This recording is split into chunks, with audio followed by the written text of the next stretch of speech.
Colossenses capítulo 4, versículo 16. Quando esta carta tiver sido lida entre vós, fazei com que seja lida também na igreja dos Laodicenses, e que vós também leais a de Laodiceia. Apocalipse capítulo 1, versículos de 11 a 12, dizendo: o que vês, escreve em um livro e envia-o às 7 igrejas. A Éfeso, voltei-me para ver a voz que falava comigo, e ao voltar-me, vi 7 candelabros de ouro. A existência e o viver do novo homem de forma prática é de tremendo significado. O Império Romano cobria uma vasta área e abrangia muitos povos. Na tentativa de unificar culturalmente os povos, o Império Romano usou a língua grega. Contudo, o Império Romano não foi bem-sucedido em unificar os diversos povos. As diferenças entre as nações, raças e classes sociais permaneceram. Os judeus ainda eram judeus e os gregos ainda eram gregos. A distinção entre escravos e mestres de forma alguma foi eliminada.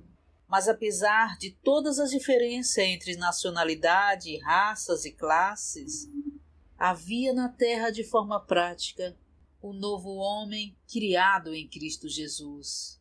Não havia meras igrejas em diversas cidades. Havia um novo homem de forma real e prática.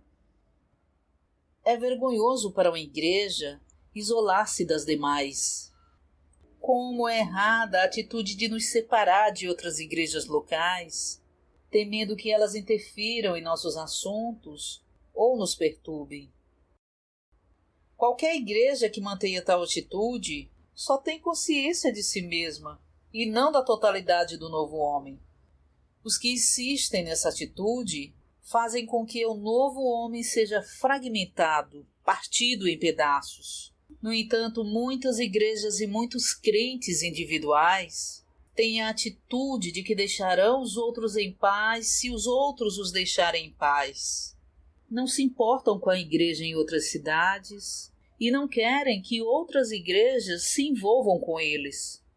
Quem tem essa atitude não possui o sentimento, a consciência do novo homem. Louvado seja o Senhor pelo retrato do viver do novo homem em Colossenses. Por meio desses versículos, vemos a expressão prática do novo homem. O que estava no coração de Paulo não era apenas uma igreja local ou determinado santo, mas o único novo homem. Paulo conhecia muitos santos, mas nos versículos dedicados à comunhão, ele menciona alguns como representantes dos diversos povos que, com Cristo como elemento constituinte, formam o novo homem. Desse modo, ele apresenta um quadro completo do viver do novo homem. Meu encargo nessa mensagem é que sejamos impressionados com esse ponto crucial. Se tivermos a consciência do novo homem, não acharemos que as igrejas em nosso país não têm nada a ver com as igrejas em outras nações. Pelo contrário, perceberemos que todas as igrejas são um único novo homem hoje. Que todos olhemos para o Senhor, a fim de não ser sectários de forma alguma. Não devemos ser sectários individualmente como crentes, nem coletivamente como igrejas locais.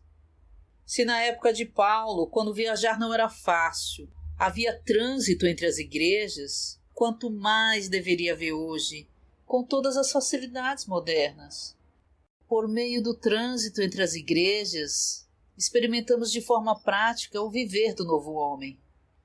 Após dizer que Cristo é a nossa vida e o elemento constituinte do novo homem, Paulo nos exorta a deixar que a paz de Cristo seja o árbitro em nós e a permitir que a palavra de Cristo habite em nós.